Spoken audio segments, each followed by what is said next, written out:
ani hinam bifannee ati ammoo hin qalbeeffannee jee ja'an namichi dubbii jaarsaa ammoo ganama jedhaniite galgalatti dhufan dubbiin ani yoo xiqqaate baatii jahan dura dubbachaa tureetiitu dhugaa ta'ee ammaan tana beekamtee argatee argame maqaan lafa Oromoo kan bulchiinsaa diree dhawaa jira jiru suutuma suutaan guyyaa keessaa gara maqaa Somaaleetti jijjiiramaatti jira mootummaan naannoo Somaalee ammoo wanti kun akka milkaa'uuf halkanii guyyaa irratti hojjechaa jira.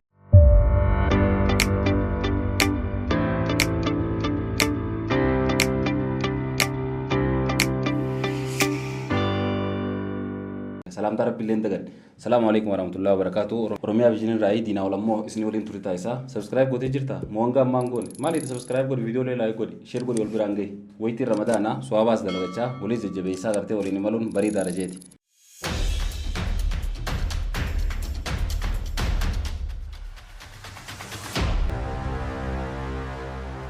Akkuma beekamu naannoo ji'oota jaha torban dura waa'ee gartee dhimma magaalaa Diree Dhawaatii fi haala bulchiinsaa, haala lafasii, haala hawaasaa halkanii guyyaa irra deddeebi'ee dubbachaa turuun kiyyaa altama. Wantoota nan gaafa san takka takkatti gartee jala bu'ee isin biraan gaa tureetiitu ammaan tana ammoo mootummaa magaalaatiin beekamtii harkatee ifatee hawaasaaf banaatee jechuudha. Kuni maali lafa Oromoo tan kilaastara yookaan ammoo araddoota naannoo Diree Dhawaa san jala jiran tan maqaa Oromoo qulqulluudhaa taateetu arra guyyaa keessaa gara maqaa afaan Somaaleetti jijjiirame. Kunoo maali kilaastara jaldeessaa kan jedhamuutitu gara kilaastara qaalaatti jijjiirame jechuudha. Kilaastara qaalaatti kan isin himee ture kanaan dura mee namni dhageenya jettan dhageenya jaalakkoota takka barreessaa dubbadhee moo hin dubbanneen yoo dhaga'uu baatte asiitun dhageenyi yoo ammoo dubbachuu kan dhageessu taate komentii irratti na beeksisaan isin hin jaati. Kilaastara jaldeessaa Direen Dhawaa kilaastara mee qabdi jenna kilaastara 4 kilaastara Asallisoo kilaastara jaldeessaa kilaastara Waayilii fi kilaastara Biyyoo Awwaalleeti. Najinatti ilaala suuraa tana keessa maqaan tokko yoo maqaan afaan Somaalee jiraate kana jaati komentii irratti barreessaa na jibsiisa. Hunoon agartan gaa suuraa irratti maqaan kun hundinuu gartee araddoota baadiyyaa tan magaalaa Diree Dhawaatiin marsanii jiraniiti maqaan kun. Kanaan dura bar bifa ajaa'ibaatiin gartee daawwasii takka takkatti isin biraan geessin ture. Kilaastara Asallisoo jaha dura. Kaan ammoo kan qalamni diimaan jala sarramisan kilaastara jaldeessaa jedha. Kilaastara jaldeessaa kana kan ammaan tana gara kilaastara qaalaatti jaanii afaan Somaaleetti jiran. Kilaastara jaldeessaa kana jala araddoota 8 jira. Araddoonni 8 kun fakkeenya amma kilaastara jaldeessaa kana ogaa qaalaatti jijjiiran araddaan isa jala jirtu kun hundinuu kallattiidhaan maal taati lafa Somaalee jaamu deemte jechuudha. Akkasitti hubadhaa. Lalamma kilaastara jaldeessaa jira. Kilaastara jaldeessaa san cheenjitu qaalaatti kilaastara jijjiirame. Takkaffaarra kan jiru maali? Araddaa jaldeessaa. Lamaffaa araddaa Malkaa Qaroo. Sadaffaa araddaa Kuulayoo. Afuraffaa Lagadiinii. Shanaffaa Dabeellee. Jaaffaa Garbaa Aanannoo. Torbaffaa Muddii Aanannoo. Saddeettaffaa Cirii Mixii meeqa 8 jira jechuudha. Araddaa tana gartee 8 walitti maqaa tokko maqaa qaalaatti kilaastara jirutti jijjiiraniif jechuudha. Isin gala sanbirachi dabriitiiti araddoota kaan araddaa Asallisoo tana fudhatu jalqaba darbatan jechuudha. Laali Asallisoo Gandasaar Gandarigee Booran Hulaa Hulul Ganda Adal Laga Harree Laga Dool Adigaa Falama as keessa araddoota kanneen hanqaammaa ayyaama kana keessa maqaan tokko maqaan Somaalee ni jira. Ni jiru. Qoot araddaa kilaastara waayil keessa qoottu araddoota jiran.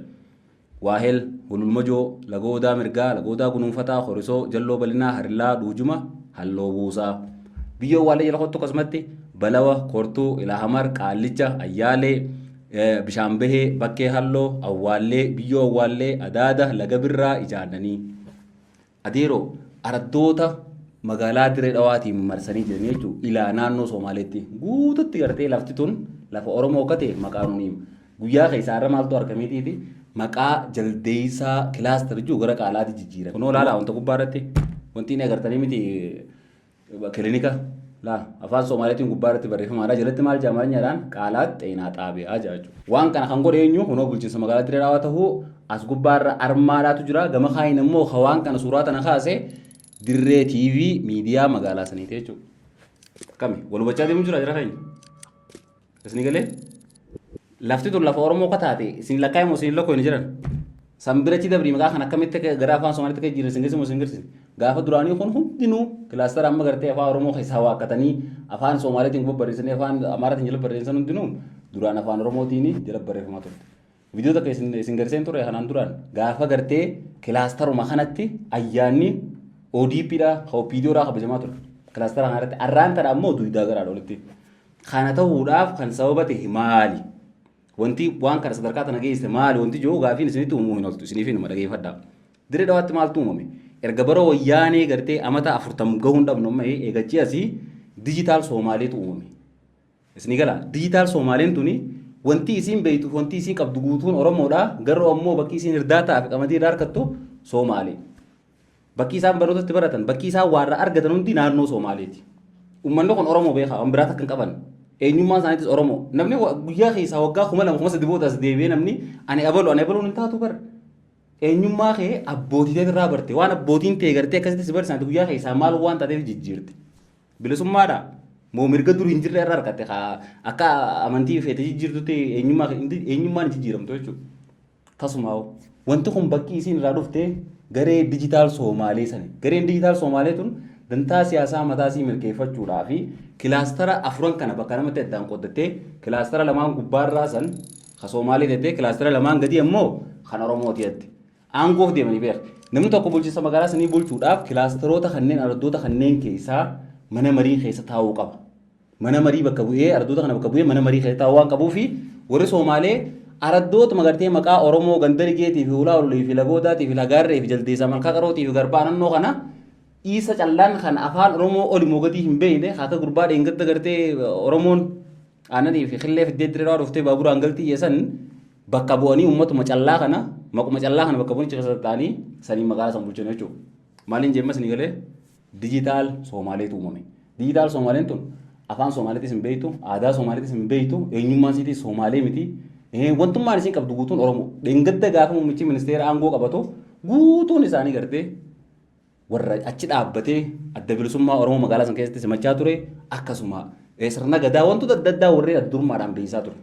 Jarri amma gartee asitti araddoota kana bakka bu'an jennu kun afaan Soomaaliitis hin beekan.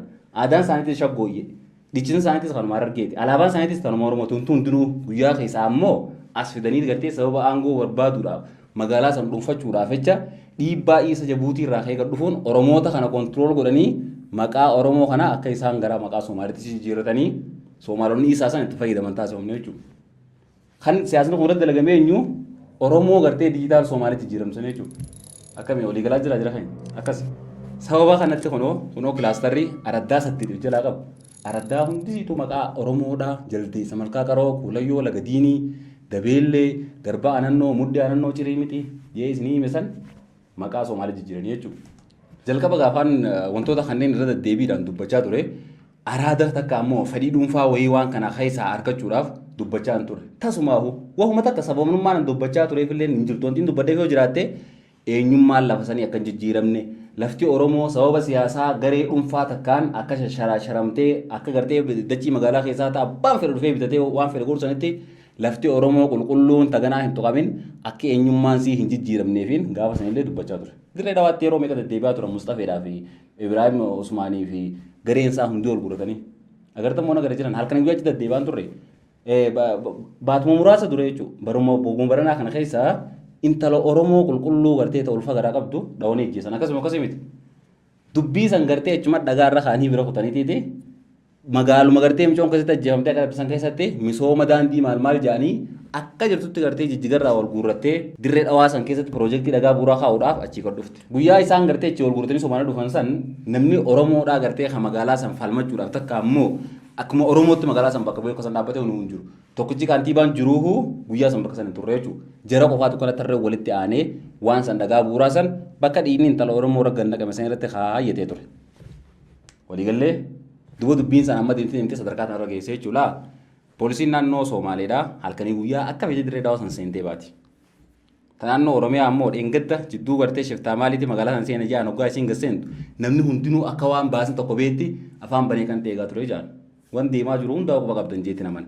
Duba gaajira keenya dubbiin tunii ani dhuunfatti gartee wanti na gubduuf takka illee ni jirtu. Ooyiruu sichiin qabu, firaas sichiin qabu, waan takka illee sichiin qabu garuu eenyummaan hawaasa bal'aa tokkoo guyyaa keessaa hoggaa jijjiiramu seenaatu nama gaafata. Tokko maal siin jaa hawaasa jaalatii jijjiirrate maal hawaasni bari wallaahi wabillaahi araddaa jaldiisaa sanii mitiiti. Hotto ol deemiti araddootuma kaan gartee kilaastara waahel kanaaf hamaaliitu dhaqiitti irratti dalagimee hawaasni kee jira. Hawaasa bari fuu qaalomsi jireenyaa barri kee jira. Hawaasni bari jiruu namaa kan jiru bar. Baroo hawaasni bar sadarkaa hiree fi murteeffachuu irra jiru dhugaa dubbachuudhaaf. Roorroon jireenyaatu hawaasa toraaf godhaa jira. Akka waan hawaasni gartee quufee fi isaaniitiif nuti Soomaaleedha. Qaala adii Kanaa'u beek waan kanaa'u hoggaan nuti araddaa qaalaa siin jaan kanaa'u afaan Oromooti siin jaani bara. Hin jiru afaan biraa dijitaal Soomaali siin jee moo siin jedhu.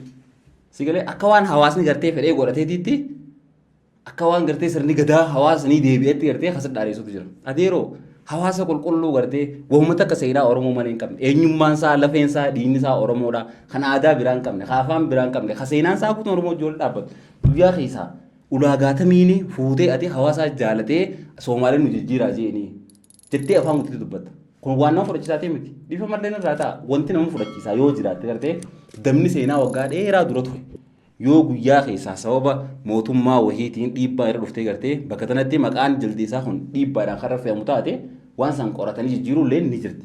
Mi'eef duba deebinee haalaan lokoottaa maaliif irraa soosanii dheereessa. Maqaan gartee araddaa jaldeessaa kun dur gartee bara 18 keessa gaafa xaaliyaan osoo magaalaa sana seenin dura maal ture waan jiru mee seenaa gabaabduun isinii dubbisaatii dhageeffadha. Akka ragaan barreeffama maqaa civil status document jiru kan bara gita bittaa Turkiidha Turko Egyptian occupation kitaaba jiru keessatti bara 1875 hanga bara 1885 tti magaalaa Harar irraa qindaawee gabaafamee ture akka ibsutti magaalaan jaldeessaa biyya noolee ta'uudha mirkaneessaa jechuudha. Nooleen noorma dagaa kana. Gabaasni hojii bulchiinsaa siyaasaa fi waraanaa hoggaa gabaafamu magaalaa Harar irraa hanga magaalaa jaldeessaatti hoggaa ibsan Oromoo alaa fi noolee keessaa dhisanii waa hin beekanii gabaasni. Ilmaan qal'oote jechuudha gabaabdumatti. Gabaasa hunda keessattuu maqaa jaldeessaa hoggaa kaasan maal jedhanii zannoolee gaallaa teriitorii jaameetiin wajjin gabaafamu. Laala suuraalee tanarraa. Takka akkasitti gubbaadhaa ilaa gadi gallaala. Bara 1842 tti magaalaa jaldeessaa san kan dhufee isaatiin argee Wiiliyaam Chaarles Baaker jaldeessa hoggaa ibsu zannoolee gaallaa teriitorii jechuudhaan maqaa kanatti fayyadamee jaldeessan ibsee akka gartee kitaaba irratti agartan kanatti lafa kaa'e. Namichummaan kitaaba kana barreesse kuni Wiiliyaam Chaarles kun jechuun waggaa 10 waa booda dhufee bakkuma sanitti jechuun irra deebi'uudhaan ammaas waan kitaaba isaa ka jalqabaa keessatti barreesse ture san jala sararee kanatti ifoomsee jaldeessaa zannoolee gaallaa teriitorii jee jala muree lafa kaa'ee ture. Bara meeqaa siimu jira bara 1842 18 keessaa taasisuu jira. Jaarraa meeqaffaa jaarraa 18ffaa amma jaarraa 20 keessa jira. Dubaree arra guyyaa keessaa maalirra dhaabbateeti namni tokko bulchiinsa tokko maalirra dhaabbateeti hawaasa jaalatee waan kana akkasuma godhaa jee akkasii jijjiirame maal ragaan akkanaa hangamtaa qabatama. Yeroo gartee lafti Oromoodhaa ta dur saamamtelleen as deebi'itee gartee maqaa Oromoota ganamaatti jijjiiramaa jirtutti magaalaan Finfinnee fudhadhu magaalaan Finfinnee maqaa Finfinnee jedhamurraa kaasee muummichi ministeera Dr. Abiy Ahmed amma yeroo ammaan tanaa waggaa afaan isaa hin dubbatu Amaarinyaan waggaa asoo Addis Ababaa jaa afaan Oromootiin waggaa dubbatu Addis Ababaan ijaa hin jiru. Tasuma hunjau Finfinnee jee dubbataa jiru. Yeroo akkasitti gartee lafti Oromoota dur saamamte maqaa siiraa jijjiiramellee gara maqaa ganamaatti deebi'aa jirtutti akkamitti namni araddaa 8 guutuuta maqaa Oromoodhaa qabdu fuudhee guyyaa keessaa araddaa Soomaalee maqaa Soomaaleetti jijjiiree Isa Jabuutii irraa itti fidee kaan Ugaadinii fi Hargeysa irraa itti fidee lafa Oromoodhaa akkanatti weerara. Kun gaafii nama hundatti ta'uu qaba.